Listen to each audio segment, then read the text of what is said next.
Hi and welcome to Food for Thought Thursday. Today's topic is on artichokes because, well, artichokes are one of my favorite vegetables, and once you learn how to prepare them, you'll want to incorporate them into your diet as well because they have many benefits, one of which is very low in calorie. An entire artichoke is only 60 calories, and for diabetics this makes an excellent vegetable because most of the carbohydrates found in artichokes is in the form of inulin, and inulin has actually been proven to improve blood sugar levels.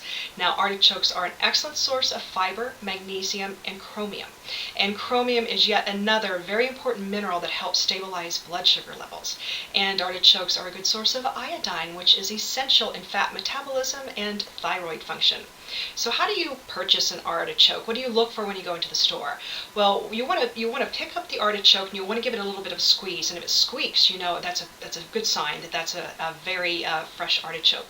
But you also want to look at the leaves. You want to make sure that they're green, that they're not brown, wilted, or have brown spots, and you want to make sure that they're tightly compact. Then you'll want to turn the artichoke over and look at the stem. Now, if you find tiny little holes in the bottom, you want to put that back because that means there's been worm damage. And once you get it home, you want to make sure you cook these artichokes within about 4 to 5 days because they're very highly perishable. So, once you get them home, how do you prepare them? Well, first, they have very pointy tips on all the leaves, so what you want to do is remove that. You want to lay the artichoke on its side, chop off the top, and then chop off the stem so it's flush on the bottom. And then you will take a pair of scissors and just snip off the tips of all the leaves to remove the real pointy parts. And then once you've done that, you'll want to make sure you rinse it really well in some cool water with some vegetable wash, just to make sure that you've removed any loose dust and dirt. Now, when you're ready to cook it, my advice is to steam it because it's the simplest, easiest way to prepare an artichoke.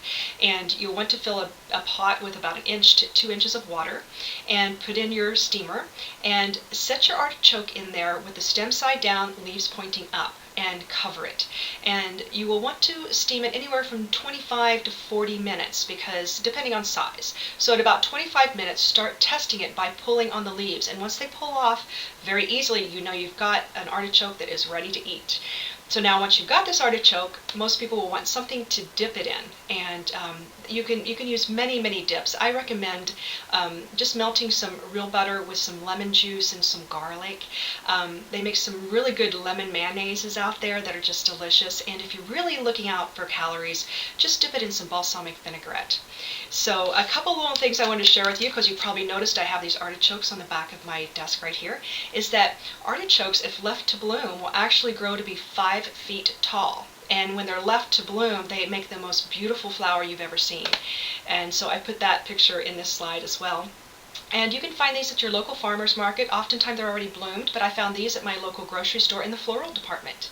And one other note to share with you is that the artichoke is the world's oldest cultivated vegetable, so that's pretty cool. And if you're here in California, just know this is like the heartland of artichokes. 99% of all the artichokes in our country come from California. So know that when you're getting them here, you're getting them local. So I hope you've enjoyed this week's Food for Thought Thursday, and everyone have a fantastic weekend, and I'll talk to you next week.